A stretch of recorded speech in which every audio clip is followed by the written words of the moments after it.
Halo teman-teman, selamat malam. Kita baru mulai. Kita mau belajar lagi malam hari ini ya. Seperti biasa. Silakan Jul Priyadi. Jul Priyadi dulu atau siapa sih tadi? Abdullah dulu deh. Jul Priyadi diam dulu. Silakan Abdullah, Pak Abdullah. Halo Pak Abdullah. Buka mikrofon Pak.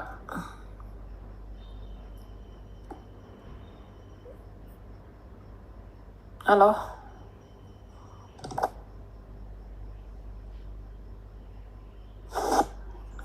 Sinyalnya ya, oke, udah bisa. Sinyalnya kurang bagus. Ya, Pak. Mau tanya apa Pak? Saya mau tanya saja nih yang tentang ini. Yesus itu kan dianggap Allah sudah kan, itu dianggap Tuhan Allah kan gitu Pak. Tuhan, ya hakikatnya Allah. Lalu? Ya, terus Yesus itu sebagai manusia itu umur berapa tahun ya Pak? Dari lahir umur berapa tahun? Umurnya Yesus itu?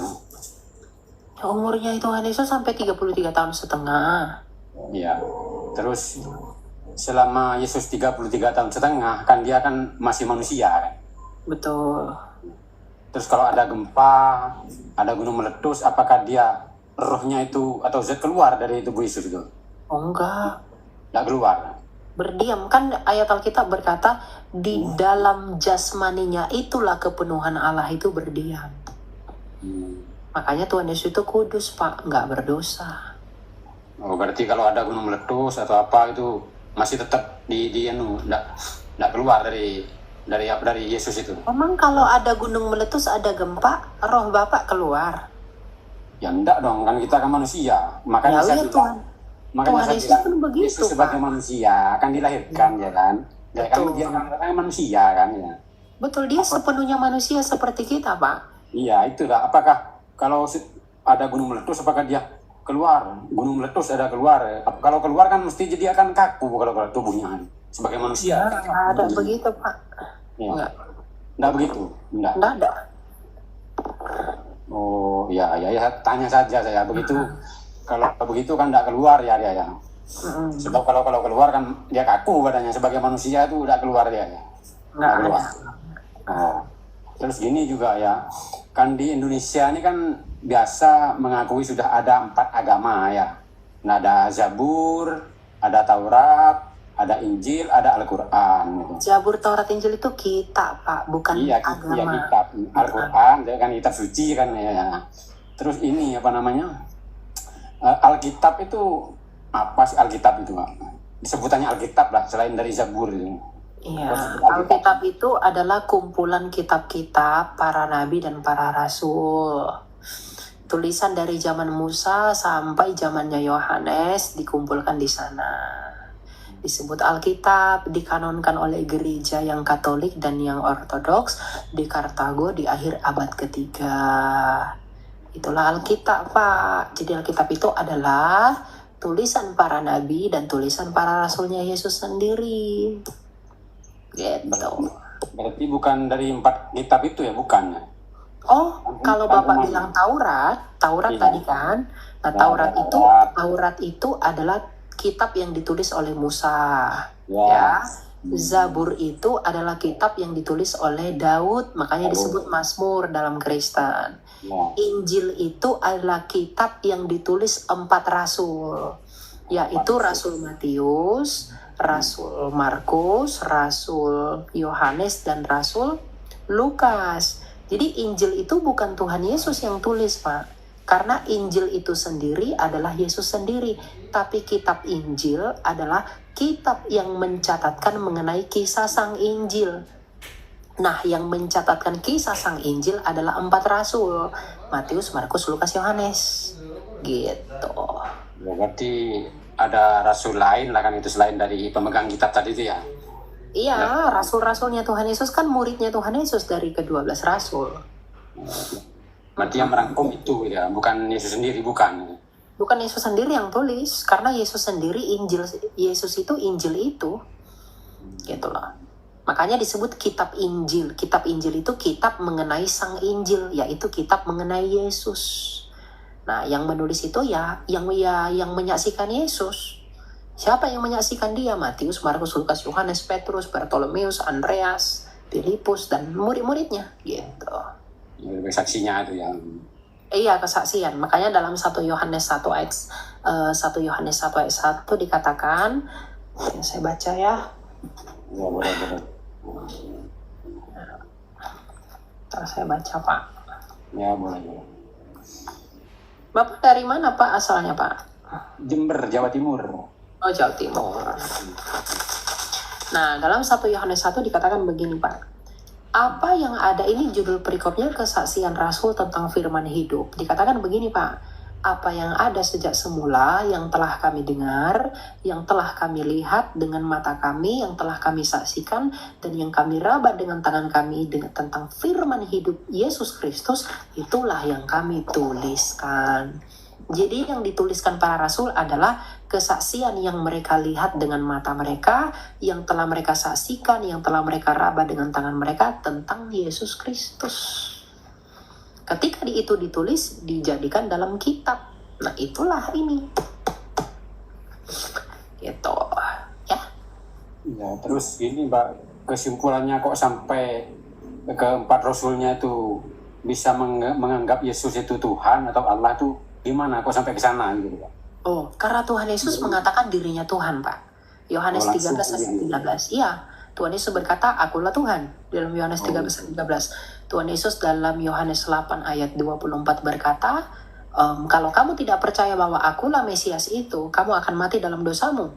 Dalam Yohanes 8 ayat 22, Tuhan Yesus berkata, aku bukan dari dunia ini, kamu dari dunia ini. Lalu ayat 23-nya Tuhan Yesus berkata, kamu dari dunia, aku bukan dari dunia ini. Kamu dari bawah, aku dari atas. Lalu Tuhan Yesus dalam Wahyu 22 ayat 16 berkata, aku mengutus malaikatku. Tuhan Yesus berkata dalam Yohanes 14 ayat 6, akulah jalan dan kebenaran dan hidup. Tak seorang pun yang dapat datang kepada Bapa kalau tidak melalui aku. Lalu dia juga berkata bahwa dia adalah anak Allah. Dia juga berkata bahwa akulah kebangkitan dan hidup. Dialah yang telah mengalahkan kematian. Dialah yang telah mengalahkan kuasa maut. Dengan demikian, artinya ketika dia berhasil mengalahkan kuasa maut, dia adalah Tuhan atas segala kerajaan.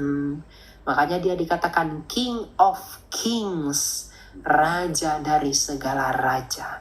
Tongkat Yehuda, kepemimpinan Daud, dari tunasnya Daud. Ya, terus ini lagi apa namanya? Yang satu lagi ya Pak ya, nanti ya, satu lagi nanti saya di bawah masih banyak ya Bapak. Ya. Ini yang dikatakan sering dianggap juru selamat itu maksudnya gimana Pak? Yang menjadi juru selamat gitu Pak? Ya, juru selamat itu kan juru selamat dunia apa nanti di akhirat Pak? Dia adalah juru selamat dunia. Ya, di dalam Lukas 2 ayat 11, malaikat berkata kepada penjaga domba, dia berkata begini, hari ini telah lahir bagimu Kristus Tuhan di kota Daud. Kristus itu adalah artinya Mesias atau juru selamat. Nah, artinya juru selamat ini adalah dia penyelamat. Nah, apa sih yang diselamatkan oleh Tuhan Yesus? Tuhan Yesus itu menyelamatkan manusia dari kuasa kematian. Bagaimana cara Tuhan Yesus menyelamatkan manusia dari kematian? Dengan mati untuk memasuki kematian itu dan mengalahkan kematian itu melalui kebangkitannya. Misalnya nih, Bapak mau menyelamatkan orang dari hotel. Ya Bapak harus masuk dulu ke dalam hotel biar bisa membawa orang keluar dari hotel. Nah Tuhan Yesus mau menyelamatkan manusia dari kuasa dosa, yaitu kematian, dengan mengalami kematian dan menyelamatkannya melalui kebangkitannya, agar orang yang percaya kepada dia tidak lagi di dalam kuasa kematian atau kuasa maut, melainkan memiliki hidup di dalam dia. Makanya kami yakin bahwa kami pasti ke sorga, kami pasti diselamatkan. Kenapa kami pasti diselamatkan? Karena dia sendiri sudah mengambil kunci kerajaan maut yang membuat kami tidak bisa ke sorga. Artinya, kuasa yang membuat kami nggak bisa ke sorga, itu sudah dikalahkan oleh Tuhan Yesus. Jadi kami nggak perlu takut dengan kematian. Maka benarlah ucapan Rasul Paulus yang berkata, Hidup adalah Kristus dan mati adalah keuntungan. Jadi bagi orang Kristen menurut 1 Korintus 15 ayat 55, kematian bukanlah ketakutan Pak bagi orang Kristen, tapi kematian adalah yang dinanti-nantikan, karena melalui kematian tubuh kami yang dapat binasa ini harus digantikan dengan tubuh yang tidak dapat binasa melalui kebangkitan. Gitu Pak. Tapi kalau sudah berkuasa dia kan, kenapa kau harus nyamar jadi manusia itu? Harus masuk ke hotel. Dari luar kan bisa, dia dari langit kan bisa. Kalau udah masuk ke dalam kenapa Tuhan Yesus itu harus kenapa Tuhan Yesus itu harus capek-capek jadi manusia gitu ya Pak ya? Kenapa sih dia harus capek-capek jadi manusia untuk mengampuni dosa? Karena begini Pak, di dalam Ibrani 9 ayat 22 tidak ada pengampunan tanpa penumpahan darah. Gini, kan pada mulanya kan Tuhan bilang sama Adam Hawa, kalau kamu berdosa kamu pasti mati. Artinya Tuhan itu kan sempurna Pak, firman-Nya itu ya dan amin. Berarti kalau dikatakan kalau kamu berdosa kamu pasti mati, artinya dia nggak bisa meralat itu karena firman-Nya kekal. Maka semua yang berdosa harus mati Pak. Tetapi di satu sisi karena kasih-Nya Allah, dia nggak mau kita mati. Maka dia itu harus menggantikan kematian yang seharusnya kita terima, agar kematian itu tetap terjadi sebagai upah dosa dari keadilan-Nya. Jadi kenapa sih dia harus mati? Kenapa sih dia harus capek-capek jadi manusia? Karena firman-Nya itu nggak berubah Pak. Langit dan bumi ini akan berlalu, tapi firman-Ku tidak akan berlalu. Jadi dia jadi manusia, dia harus datang jadi manusia, dia harus menumpahkan darahnya sebagai tanda kasih-Nya bahwa ada yang mati menggantikan kematian kita. Dia kalau mengampuni begitu saja, oke lah, ku ampuni aja begitu dosamu. Gak apa-apa lah, ku ampuni, aku gak perlu jadi manusia. Kalau dia mengampuninya begitu saja, artinya dia berkhianat terhadap firman-Nya sendiri kepada Adam dan Hawa, bahwa semua orang berdosa harus mati. Kalau dia mengampuninya begitu saja tanpa ada kematian, maka dia mengkhianati firman-Nya sendiri. Nah, Allah kami bukan Allah yang demikian Pak. Allah kami adalah Allah yang sempurna, yang kekal di dalam firman-Nya yang hidup itu. Makanya kita semua yang mati ini, tetapi dia tidak mau kita mati karena dosa kita, maka dia menggantikan kematian yang seharusnya kita terima melalui kematian anak tunggalnya itu. Makanya ketika kita percaya kepada Yesus, kita memberi diri dibaptis, kita mati bersama dengan Yesus dalam baptisan. Kolose 2 ayat 11. Kita baca ya. Dalam Kolose 2. Jadi kenapa kita harus dibaptis? Karena kita mati bersama Yesus dalam baptisan. Nah, Kolose 2 ayat 11. Dalam Dia kamu telah disunat, bukan dengan sunat yang dilakukan oleh manusia, tetapi dengan sunat Kristus yang terdiri dari penanggalan tubuh yang berdosa. Karena dengan Yesus kamu dikuburkan dalam baptisan, dan di dalam Yesus kamu turut dibangkitkan juga melalui kepercayaanmu kepada kerja kuasa Allah yang telah membangkitkan Dia dari antara orang mati. Terus bagaimana dengan bayi yang tak berdosa mati itu? Oh, kalau bayi, antara ada pesterku di bawah. Dia belum mengenal Yesus, Allah kan belum mengenal, kan dia berdosa itu. Menurut pengetahuan Kristen itulah. Menurut kalau bayi meninggal, dia kemana pergi? Dia ke Firdaus Pak. Kenapa? Karena meskipun dia punya natur dosa, tapi dia belum meresponi panggilan dosanya. Jadi semua bayi dari agama manapun dia akan tetap ke surga. Gitu. Karena dia belum melakukan perbuatan dosa. Soalnya kan ada yang menyebutkan lain, Mbak, di pendeta-pendeta kan lain ceritanya tuh Pak. Dosa turunan, ya, dosa apa kan itu. Itu hanya pendapat Pak, itu hanya pendapat Pak. Jadinya itu membingungkan gitu Pak. Nah kalau Mbak kan tidak membingungkan, kalau Mbak jelas kan gitu. Kan gitu. Sama kalau bayi memang bukan Mbak ya Pak ya. Jangan disebutkan saya Mbak. Saya Emas. Oh iya. Iya, soalnya wajahnya seperti agak mirip perempuan. Oh ya, saya terlalu manis mungkin ya. Iya, ya begitulah mungkin. Ya, oke, ada lagi Pak, biar kita lanjut Pak. Ini apa namanya, kalau begitu kan memang sudah, saya juga bisa membedakan gitu kan. Berarti kalau bayi mati memang tidak ada dosa turunan, kan memang langsung sudah gitu kan. Sama pengetahuan saya di Islam juga begitu, kalau bayi tanpa dosa langsung memang dilemparkan ke surga gitu. Di Islam juga begitu Pak, di Islam Pak. Tidak ada lain gitu Pak. Tidak ada pengadilan lain gitu. Kalau di Islam juga begitu. Ya. Itu ya Pak ya. Ya, sekali lagi tujuan saya ini cuma untuk mencari persamaan, tapi bukan untuk disamakan kan. Iya, betul. Ya, syukran ya. Thank you Pak. Tuhan berkati. Ya, Tuhan berkati ya. Shalom Pastor. Selamat malam Pastor.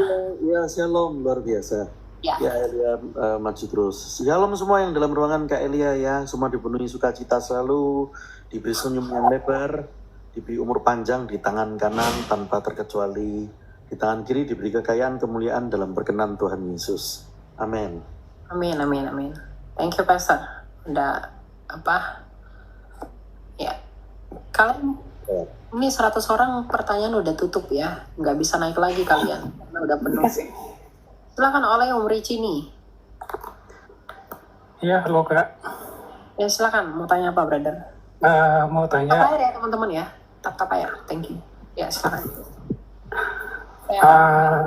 Sebelumnya saya pernah kan tanya ke seseorang yang seorang pendeta juga, katanya kalau kita meninggal itu, kalau kita udah masuk surga kita tidak saling kenal ya, maksudnya tidak saling kenal seperti yang kita di dalam bumi ini gitu ya. Nanti mungkin Pastor bisa sempurnakan ya. Mungkin itu saja sih yang mau saya tanya. Oke. Apakah orang ketika meninggal dia saling mengenal di dalam surga? Setelah dia meninggal, dia pasti saling mengenal. Kalau kita lihat di dalam kisah orang kaya dan Lazarus dalam Lukas, ketika orang kaya itu mati, Lazarus juga mati. Ketika orang kaya itu mati dan dia tersisa di alam maut, dia ngomong apa sama Bapak Abraham? Ya Bapak Abraham, masih ada 5 saudaraku yang ada di bumi. Suruhlah Lazarus agar pergi kepada mereka untuk mengingatkan mereka. Artinya, meskipun orang kaya ini tersisa di alam maut, dia masih mengingat saudaranya yang masih ada di bumi. Bahkan dia bisa kenal dengan Abraham, walaupun ia tidak pernah bertemu dengan Abraham. Jadi apakah kita saling kenal di bumi? Kita di sorga, kita pasti saling kenal. Dan di dalam saling kenal itulah, dan di dalam ingatan itulah Tuhan akan menghakimi kita. Kalau kita lupa ingatan, Tuhan menghakimi kita bagaimana? Misalnya Tuhan bilang begini, Elia, kamu pernah mencuri, kamu akan dihakimi. Nah, kalau saya lupa ingatan, saya akan bilang sama Tuhan, saya nggak pernah mencuri. Apakah begitu? Kan enggak. Gitu. Jadi kita bukan hilang ingatan, kita tetap mengingat semuanya, tetapi satu hal yang tidak ada di dalam surga yaitu dosa. Jadi iri hati, sakit penyakit, kematian, penderitaan, duka cita, itu nggak ada lagi Pak di sana. Karena yang menyebabkan semuanya itu adalah dosa. Itu ya. Pastor mau tambah, Pastor silakan Pastor. Shalom Kak Oleum. Jadi benar saling mengenal, tetapi di dalam surga 1 Tesalonika 4 ayat 14 mengatakan semua orang yang percaya pada Tuhan Yesus dikumpulkan bersama Kristus. Roma 8 ayat 1 mengatakan tidak ada lagi hukuman bagi orang-orang percaya. Wahyu 22 ayat 12 mengatakan aku memberi upahku, berarti bukan hukuman tetapi upah. Nah karena itu, karena yang diberi adalah upah, hal yang bagus, maka tidak ada lagi kasih yang disparitas. Jadi kita saling mengenal, itu misalnya kalau yang suami yang wafat duluan, lalu suatu hari istrinya, dia akan mengenal. Lalu itu mungkin pamannya, dia mengenal. Tetapi tidak ada kasih yang pincang. Kasih yang pincang tuh gini, karena kamu paman saya, ayo kita bikin satu geng yuk. Karena kita satu suku, ayo kita bikin satu geng yuk di surga. Kalau kasih di dunia itu masih ada pincang, masih ada disparitas. Kita tentu lebih mengasihi paman kita dibanding orang lain, mengasihi anak kita atau pasangan kita masing-masing dibanding orang lain. Tapi kasih di surga itu adalah sempurna. Karena itulah dikatakan, aku memberikan upahku. Jadi kita tumbuh dalam apa? Dalam kesempurnaan itu. Jadi saling mengenal, tapi tidak ada kasih yang pincang. Karena itu Efesus 4 ayat 13 mengatakan kita akan menjadi dewasa, bertumbuh dalam kepenuhan. Itu berbicara tentang kegenapan itu, kesempurnaan kasih itu, kepenuhan Kristus. Demikian Kak Olim. Ya, sempurna ya, gitu ya, Kak Olim ya. Oke, makasih Pastor dan Kak Elia. Iya, sama-sama, Tuhan berkati ya. Ya, gitu ya teman-teman. Jadi nggak ada apa itu hilang ingatan. Masa saya nanti lupa sama Pastor Cipto? Masa saya lupa sama bunda saya nanti? Masa saya lupa nanti sama bau saya? Masa saya lupa sama Upung sama papa saya? Nggak mungkin lah, ya. Ada aja. Nggak mungkin Pak, kita lupa ya. Kita pasti saling mengingat. Masa saya lupa tante saya? Masa saya lupa? Aduh, nggak mungkin. Kita tetap ini. Silakan Indra. Halo. Ya, Pak.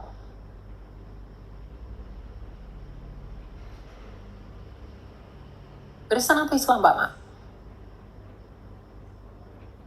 Oke, silakan.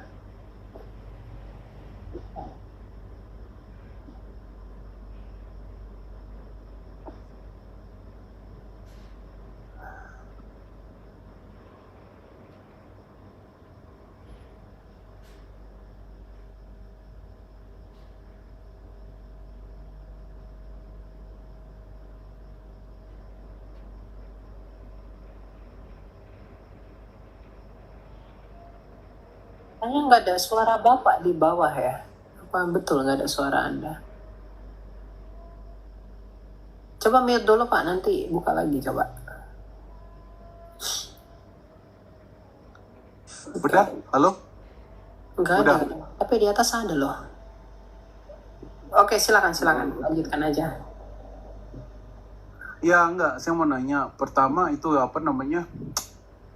Kenapa Allah memilih Abraham sebagai bapak orang percaya? Karena menurut saya mungkin saya salah juga ya. Menurut saya sih Nuh itu jauh lebih baik sih kalau menurut saya gitu ya. Dari hidupnya, cara hidupnya. Itu yang pertama. Terus yang kedua adalah mengenai sorga. Saya tanya beberapa kawan saya yang denominasi berbeda itu apa namanya? Mereka mengartikan sorga itu yang berbeda-beda gitu. Nah, terus yang ketiga, manusia sesudah mati apakah langsung dihakimi atau di Firdaus dulu apa gimana ya? Itu yang ketiga. Terus yang terakhir ini adalah mengenai Armageddon. Itu maksudnya apa ya? Itu aja sih. Makasih. Tuhan berkati. Ya. Oke, mungkin yang pertama ya, mengenai kenapa Allah memilih Abraham bukan Nuh. Tuhan itu memilih Nuh juga karena Abraham itu anaknya Nuh dari Sem dari Eber, Pak. Makanya disebut orang Ibrani. Jadi Nuh itu dipilih nggak? Dipilih. Bahkan Nuh itu adalah Nuh itu adalah orang baru, manusia baru yang melahirkan kelahiran bagi penduduk seluruh dunia ini. Keturunan Sem yang memperanakan orang Asia, keturunan Ham yang memperanakan orang Afrika dan Misraim, dan keturunan Ham itu yang memperanakan orang Eropa. Jadi sorry, sebagai bapak orang percaya gitu loh. Iya betul. Jadi kenapa dia memilih Abraham? Karena Abraham itu taat. Kenapa tidak pada zaman Nuh? Ya karena selain rencana Allah yang memang dia pilih, kalau kita mendalami makna teologinya, kenapa bukan Nuh, kenapa Abraham? Karena di zaman Nuh fokusnya belum ke sana. Fokusnya itu masih kepada genealogi bangsa-bangsa. Belum kepada janji yang diikat. Meskipun sudah dijanjikan sejak zaman Adam. Tapi kenapa Abraham? Karena mulai dari Abraham lah kekhususan bangsa dari Eber itu mulai ditunjukkan oleh Allah. Karena imannya, dia taat, dia pilih dan dia tahu responnya bagaimana. Karena di zaman Nuh itu belum ada. Karena fokusnya Allah di zaman Nuh itu untuk genealogi. Oke. Ya. Kemudian Nah, yang kedua tadi itu tentang pengertian sorga. Jadi pengertian denominasi. sorga. Oke. Pengertian sorga yang berbeda itu tidak masalah, tapi pengertian sorga yang bertentangan itu yang bermasalah. Ada yang memaknai sorga itu sebagai keadaan, ada yang memaknai itu sebagai tempat. Itu pun nggak masalah. Apakah sorga itu keadaan? Betul. Apakah sorga itu tempat? Betul. Karena Tuhan berkata di rumah Bapakku banyak tempat yang mau kusediakan. Jadi nggak ada masalah sebenarnya. Sorga itu bagaimana? Sorga itu tempat yang memang dimensinya Allah. Kita nggak mau tinggal di sorga, tapi kita akan merasakan hadirat sorga. Kita itu tidak pernah dicipta untuk tinggal di sorga, Pak. Kita itu dicipta di bumi ini. Kejadian 1 ayat 28. Dengan keadaan yang sorga, yaitu tanpa dosa. Jadi nanti kita akan dikembalikan ke langit bumi baru seperti tujuan yang semula itu. Sorga itu tempatnya Allah, bukan tempatnya kita. Kita nggak dicipta di bumi untuk dipindah ke sana, enggak. Kita dicipta di bumi untuk tetap di bumi, tetapi dengan keadaan yang berbeda. Yang pertama yang sekarang ini keadaan berdosa, nanti yaitu keadaan yang tidak berdosa. Itulah sorga, Yerusalem baru yang turun itu. Ya. Nah, yang ketiga itu gimana? Apakah manusia sesudah mati langsung dihakimi atau di Firdaus dulu atau gimana ya? Oke. Sama Armageddon yang keempat ya. Nah, itu Ya. Pastor. Silakan Pastor. Ya, Kak Indra, Shalom Tuhan Yesus, saya Kak Indra. Jadi 1 Tesalonika 4 ayat 14 mengatakan mereka, yaitu kita yang percaya pada Tuhan Yesus, dikumpulkan bersama Kristus. Jadi kita akan masuk di Firdaus dulu, tidak langsung dihakimi. Pada saat kedatangan kedua, nanti Tuhan Yesus akan melakukan penghakiman. Tetapi bagi kita orang-orang percaya, Roma 8 ayat 1 berlaku, tidak ada lagi hukuman bagi kita. Jadi kita waktu dihakimi bukan untuk sebagai perbuatan amal pahala, puasa 1 bulan bisa mencicil hukuman dosa, itu pasti bukan Kristen. Tidak bisa dari perbuatan baik kita. Nah, jadi penghakiman itu nanti pada saat kedatangan kedua, namun kita tidak lagi mendapat penghukuman. Lalu tentang Armageddon bedakan dengan Gog Magog. Armageddon itu terjadi pada saat setelah masa 7 tahun aniaya. 3,5 dan 3,5 tahun, antikristus dibatasi masanya sampai 7 tahun. Sebelum masa 7 tahun itu, Tuhan Yesus turun yang bukan disebut sebagai kedatangan kedua, tapi turun di awan-awan permai. Nah, itu yang lalu kita mengenal rapture gitu ya. Kemudian setelah itu masuk masa aniaya 7 tahun aniaya besar. Nah, setelah 7 tahun itu, Tuhan Yesus kedatangan kedua, itu yang baru disebut kedatangan kedua. Nah, itu pada saat kedatangan kedua disambut oleh nabi-nabi palsu dan antikristus bersama seluruh sekutu-sekutunya itu. Tetapi Tuhan Yesus akan mengalahkan. Itulah yang namanya perang Armageddon, diambil dari kata lembah Megiddo. Kalau Anda ke Palestina, ke Israel itu di sana. Setelah itu Tuhan Yesus akan melempar mereka ke api neraka. Nah, setelah dilempar, maka masa 1000 tahun kita akan memerintah bersama Kristus. Nah, itu yang disebut dengan masa Yerusalem baru, pemerintahan 1000 tahun. Nah, setelah 1000 tahun, nanti akan dilepaskan kembali iblis itu. Nah, pada saat dilepaskan kembali, itulah namanya perang Gog dan Magog. Itu. Dimana untuk kedua kalinya nanti, di Gog dan Magog ini, iblis akan dikalahkan, dan seluruh sekutu-sekutunya untuk dilempar ke api kekal untuk selama-lamanya. Itu yang dimaksud dari Armageddon, bedanya dengan Gog dan Magog. Demikian, Kak. Baik. Pak Pastor, saya boleh nanya 2 lagi nggak nih? Boleh nanya 2 lagi nggak? Aduh, antri di bawah banyak, brother. Nanti kapan-kapan ya. Oke deh, oke, makasih ya. Soalnya banyak ya. Oke, makasih ya, makasih. Silakan Ales. Halo. Nggak ada ya. Orang nih minta naik tapi tak mau ini, tak mau naik.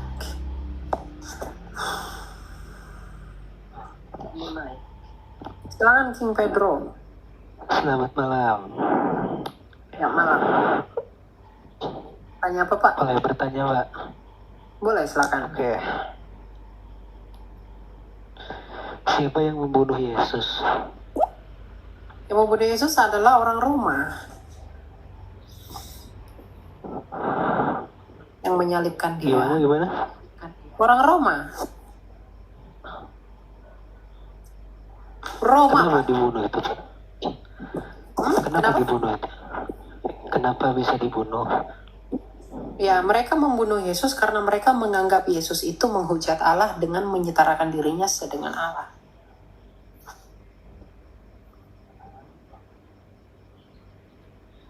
Halo? Emang ya, soalnya jawabannya beda-beda, Bang. Ya beda-beda kan tidak bertentangan, Pak. Bedakan yang berbeda, bedakan yang Kalau menyerahkan diri itu bagaimana? ya dia memang menyerahkan dirinya. Tapi bukan Yesus yang bilang bukan menyerahkan diri itu bukan seperti nah salibkanlah aku, enggak gitu. Tapi dia ya mengikuti apa yang mereka mau. Mereka mau menyalibkan Yesus, ya Tuhan Yesus mengikuti yang mereka mau itu. Gitu. Meskipun dia tidak terbukti bersalah di pengadilan, tapi politik pada masa itu, Sanhedrin melalui imam besar Kayafas itu menuntut pemerintah Roma, Kaisar, melalui wali negeri waktu itu untuk menyalibkan dia. Makanya Pontius Pilatus cuci tangan. Lalu? Terus Tuhan bisa mati nggak? Yang mati itu kemanusiaannya, Pak. Itu aja.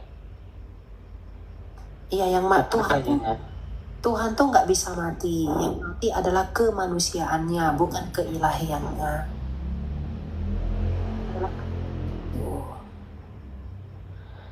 Tubuh Yesus kan yang berasal dari Firman. Firman kan Tuhan.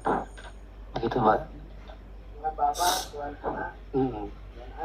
Berarti tubuhnya itu ilahi gitu. Soalnya dia tercipta dari Firman. Gimana itu? Bisa jelaskan? Tubuhnya itu bukan ilahi itu roh. Tubuh itu bukan ilahi, tapi tubuhnya Tuhan Yesus itu kudus, bukan ilahi. Ya, Firman kan menjadi manusia. Firman menjadi manusia. Gimana itu?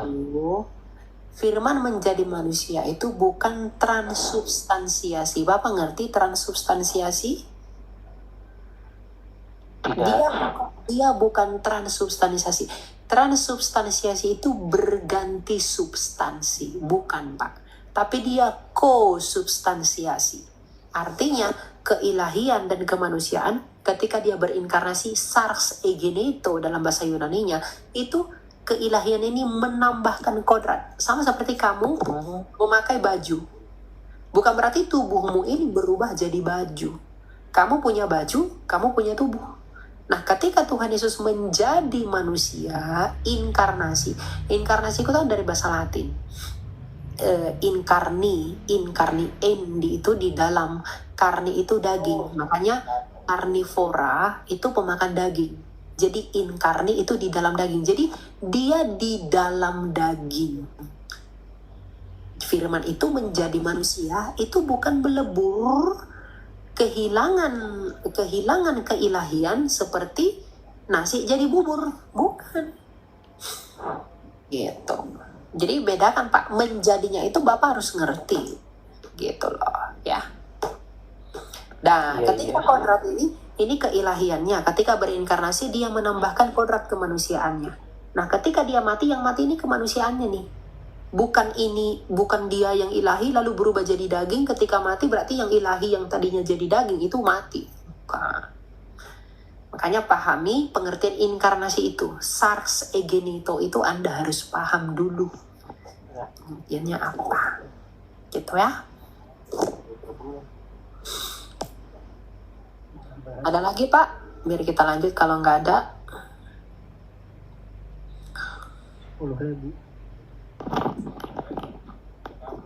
Terima kasih. Oke. Ya. Itu ya.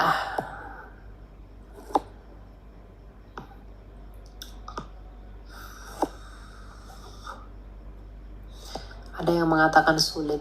Gimana pendapatmu, Pastor? Pendapat Pastor katanya sulit katanya. Gimana tuh, Pastor? Ya memang sulit nggak sih, Pastor? Apa yang sulit maksud mereka? Mungkin pertanyaannya tadi karena dari latar belakang nggak boleh menafsirkan sendiri. Selama konteksnya bertanya tentu luar biasa, tapi mohon selalu kami sambut dua hal, tidak mengolok Tuhan Yesus karena membuat utangnya jadi banyak. Lalu yang kedua, mohon tidak menafsirkan sendiri jika Anda bukan Kristen. Bertanya saja, itu sangat rendah hati, selama dengan adab maka itu luar biasa. Kalau menafsirkan sendiri, mengarti-artikan sendiri nanti menjadi anti NKRI itu tadi. Karena itu rendah hati mendahului kekayaan dan kemuliaan. Silakan. Ya, betul. Amsal berapa sih, Pastor? Amsal 22 ya, Pastor ya, itu Pastor. 2 ayat 4. Benar. Iya, Amsal 22 ayat 4 tuh. Kerendahan hati itu adalah kunci kekayaan. Kerendahan hati dan takut akan Tuhan itu kunci kekayaan dan kehidupan. Jadi kalau kalian mau kaya, mau mendapat hidup, rendah hati dulu dan ya. Silakan, Exclusive Store. Halo? Eksklusif? Koti Durga. Aduh Pak, bubuk lah Pak. Bubuk tuh jangan room saya Pak. Saya tahu suara saya tuh nyaman. Tapi jangan di room saya juga Pak.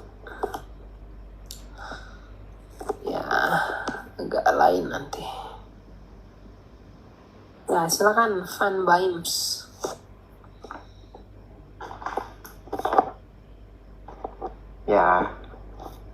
Ya, silakan. Mau tanya apa, Pak? Mau Halo? tanya, kan katanya kan yang selama ini bahwa Yesus itu Tuhan kan, apa namanya ya? Saya pernah baca ayat. Coba kalau ini saya buka dulu ya. Saya mau nanya nih. Ya, lalu? Tanya apa, Pak? Di Yohanes 17 ayat 3 Ya. itu. Iya, itu pertanyaan ke 5.000 miliar triliun kali dipertanyakan. Lalu apa yang mau? Nah, itu bukankah sudah jelas itu Yesus itu utusan Allah? Iya, memang dia utusan. Dia memang utusan, tetapi bukan hanya utusan. Firman Allah, dia adalah utusan dalam pengertian apa, Pak? Dia adalah utusan karena dia firmannya Bapa yang keluar dari Bapa. Jadi Bapa itu mengutus firmannya menjadi manusia. Yohanes 1 ayat 14. Firman itu telah menjadi manusia dan diam di antara kita dan dinyatakan sebagai anak tunggal Bapa penuh kemuliaan. Kolose 1 ayat 15. Gambaran sang Bapa yang tidak kelihatan itu. Jadi memang Tuhan Yesus adalah utusan. Tapi utusan yang bagaimana Bapak Tuhan Yesus itu Pak diutus dulu baru lahir. Dia diutus dulu ke dunia ini baru lahir jadi manusia. Kalau para nabi itu lahir dulu baru diutus. Jadi beda. Yesus itu utusan dengan nabi-nabi itu utusan itu beda Pak. Bedanya apa? Wahyu 22 ayat 16 Tuhan Yesus mengutus para malaikat loh Pak. Yang mengutus malaikat itu hanya Tuhan Pak. Nabi itu nggak bisa utus malaikat.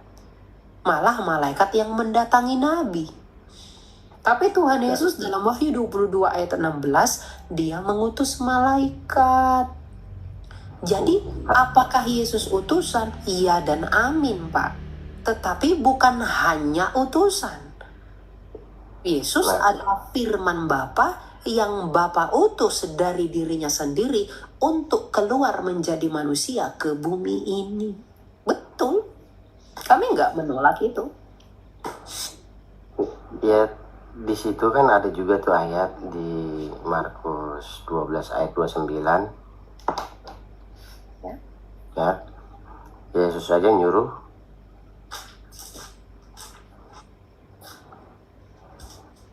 Apa tuh? Ayat 29 ya. Jawab Yesus, perintah terutama dengarlah hai orang Israel, Tuhanlah Allah kita, Tuhan itu satu. Betul. Tuhan ada Allah kita. Nah, kalau Tuhan adalah Allah, berarti firman Tuhan Allah enggak, Pak? Ya, sebentar dulu, saya belum selesai. Enggak, coba jangan kembali dulu.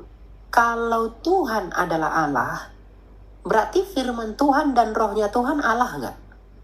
Kalau kamu adalah manusia, firman dan rohmu manusia atau kucing? Atau bebek? Pasti manusia dong. Enggak, poin yang saya tanyakan itu bahwa Yesus ini memerintahkan Bani Israel untuk menyembah Allah kan? Betul. Bukan nyembah dia loh. Loh, ketika Thomas menyembah dia, apakah dia menolak? Tidak. Kalau dia memang berkata, sembahlah Tuhan, jangan sembah aku. Tapi kenapa ketika dia disembah, dia tidak menolak? Ketika Maria menyembah dia tidak menolak dalam Lukas. Kalau dia memang orang benar, dan dia memang bukan Tuhan, ketika dia disembah harusnya, enggak boleh kau sembah aku. Aku bukan Tapi Tuhan. nggak ada kan di ayatnya satupun juga menyuruh nyembah Yesus. Enggak ada, Nggak tapi ada. ketika dia disembah, kenapa dia tidak menolak? Enggak, poinnya adalah kita kan harus berdasarkan Ya, bukan firman. begitu. Ketika kamu mengatakan aku bukan presiden, tapi kamu diperlakukan sebagai presiden dan kamu punya kedudukan presidensial di negara ini, itu kita nggak butuh, itu cuma pengakuan. Ketika kamu tidak mengatakan aku dokter, tapi ketika kamu bisa melakukan pekerjaan-pekerjaan dokter dan kamu punya kemampuan seperti dokter, kamu nggak perlu mengakui itu. Oh, Tuhan itu Yesus- kan Tuhan Yesus sebenarnya nggak perlu. udah apa namanya, maaf, udah tafsiran kalau seperti itu. Wah, itu Poin bukan kan sini tafsiran, itu realita, Pak. benar. Kalau enggak, itu konsekuensi logis. Kalau Bapak mengerti cara berpikir Bapak itu udah salah. Karena ini sebab akibat. Akibatnya karena ada sebab mengadakan akibat. Ini sebab akibat, Pak. Ya. Jadi jangan cetek berpikirnya. Kalau Oh, memang iya. Yesus mengatakan, kalau memang Yesus bukanlah Tuhan dan tidak menerima penyembahan, kenapa ketika dia disembah, dia tidak menolak sekalipun dia tidak meminta untuk disembah? Dan alasan kenapa dia tidak meminta disembah, karena hukum Yahudi pada masa itu. Nggak bisa, Pak. Tapi ketika dia disembah, dia memperhitungkan penyembahan itu sebagai iman. Jadi bukan Tuhan Yesus nggak mau bilang sembahlah aku, bukan karena dia nggak mau. Tapi dia itu memperhitungkan iman dari tindakan, bukan dengan kata-kata. Kalau hanya kata-kata, setan pun bisa mengakui dirinya Tuhan. Firaun mengakui dirinya Tuhan dan meminta disembah. Dan orang menyembah mereka, apakah dia adalah Tuhan yang nyata? Tidak.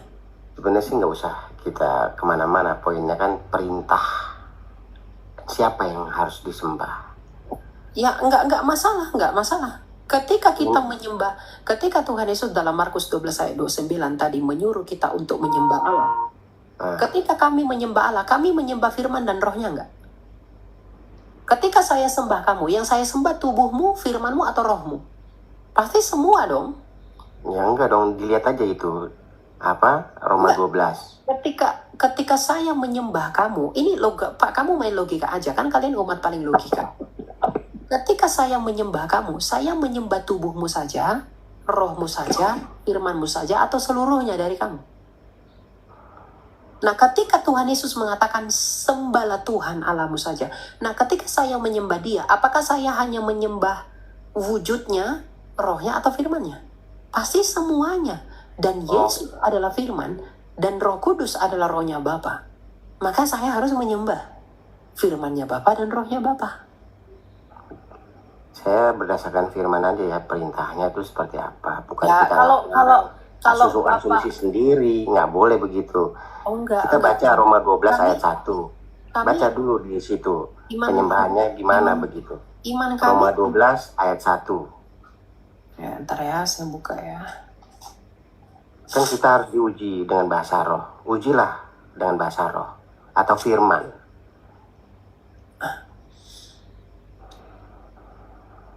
Karena itu saudara, oleh kemurahan Allah, aku menasihatkan kamu supaya kamu mempersembahkan tubuhmu sebagai persembahan yang kudus kepada Allah. Oke, kepada Allah.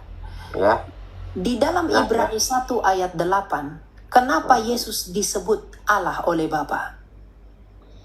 Sang Bapa itu memanggil Yesus sebagai Allah. Berarti persembahan kepada Allah juga berlaku kepada Yesus. Kita baca Ibrani 1 ayat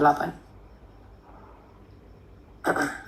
Kalau kamu mau nantang-nantang saya dengan skriptura, saya tampol kamu dengan skriptura. Tetapi tentang anak ia berkata, tahtamu ya Allah. Ini sang Bapa menyebut Yesus sebagai Allah. Mengapa kalau kamu terlalu skriptura dengan mengatakan Roma 12, kepada Allah itu ibadahmu sejati. Yesus juga disebut Allah oleh Bapa sendiri di dalam Ibrani 1 ayat 8. Itu nubuatan dari Mazmur. Kamu mau ngomong apa lagi? Yesus itu udah jelas kan, Roma 12 ayat 1. Iya, Ibrani 1 ayat 8 ini kamu mau ngomong apa lagi? Bapa memanggil Yesus sebagai Allah. Ada kata Yesusnya. Nah, itu tentang anak-anak Allah itu siapa? Kita nggak bisa ngasih kesimpulan begitu. Lah, ini anak itu siapa, Pak? Dalam ayat 8. Anak itu siapa? Anak di sana siapa? Baca konteksnya penuh deh. Kamu baca deh. Allah berfirman, konteksnya aja. Allah berfirman dengan perantaraan anaknya. Yang mengaku anak Allah itu hanya Yesus. Ibrani 1, baca semua. Ibrani 1 ayat 8 yang saya bawa tadi, perikopnya adalah Allah berfirman dengan perantaran anaknya. Jadi kalau main skripturaan, ya kamu nggak bisa diunggulkan. Nggak apa-apa, silakan aja. Tapi kan ya kita harus berdasarkan firman. Ya nggak bisa kita ngambil kesimpulan. Nah, itu juga firman. Ibrani itu firman. Tapi di situ tidak ada kata Yesusnya. Iya, tetapi anak Allah itu kan Yesus. Nggak ada di sini ayatnya bilang Yesus. Oh ya, kalau modal begitu ya nggak usah, Pak. Oke, kalau memang begitu di dalam Roma 12:1 Allah di sana, adakah ditulis Allah di sana hanya Bapa? Kalau gitu saya tagih. Di mana di dalam kalau kamu bilang di situ nggak ada nama Yesus. Sekarang saya minta dalam Roma 12 ayat 1 itu, di mana Allah di sana hanya kepada Bapa? Saya minta di ayat itu yang mengatakan Allah di situ hanya kepada Bapa. Kalau kita berdasarkan ayat begitu aja ya. Kan tadi kamu tidur saja. Jadi dia itu pakai standar berpikir yang dia sendiri nggak sanggup untuk menyelesaikannya. Jangan malu, Pak, ya. Jangan kamu buat dirimu malu. Jangan mempermalukan dirimu sendiri. Kamu itu bukan orang yang bisa dibodoh-bodohi, gitu loh. Kamu buat standar, ketika saya pakai standar yang kamu pakai, kamu lari lagi, loncat lagi ke sana, loncat lagi ke sini. Gak jelas. Iya, Bapak yang tadi itu, siapa itu namanya Kak Fan itu ya. Kak Elia kan sudah menjelaskan bulat. Namun Bapak kan bukan Kristen, jadi ya pasti nggak akan nyampai. Lalu kalau Bapak mengacu ke satu ayat, makanya jangan melompati 16 pasal. Contohnya Markus itu ada 16 pasal. Anda lompati semua seluruh pasal itu, lalu tiba-tiba satu ayat. Maka Alkitab itu kan ada 66 buku. Baca keseluruhannya, itu baru mengerti. Karena itu kalau yang non-Kristen, bertanyalah kepada yang Kristen. Sedangkan bagi yang Kristen, jika ada hal pelik, bertanyalah kepada pastor. Hagai 2 ayat 11 mengatakan itu, tanyakan pengajaran pada pastor. Jadi kalau Bapak bukan Kristen ya pasti nggak nyampai. Jangan menafsirkan. Kalau menafsirkan nanti membuat utangnya jadi banyak. Karena Bapak bukan Kristen, pasti nanti nggak nyampai itu. Rendah hati saja. Silakan nanti. Iya. Jadi di bawah bilang pada nge-like. Bener nggak sih nge-like ini?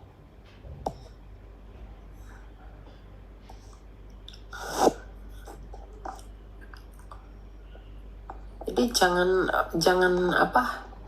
jangan kamu pakai cara berpikir orang Arab untuk menilai Alkitab. Gak bisa, Pak. Gitu loh. Skripturaan sih kamu. Jadi gitulah. Sola skripturanya Luther tuh nggak begitu, Pak. Dia sehat, konservatif. Nggak seperti skripturanya agamamu. Ngawur.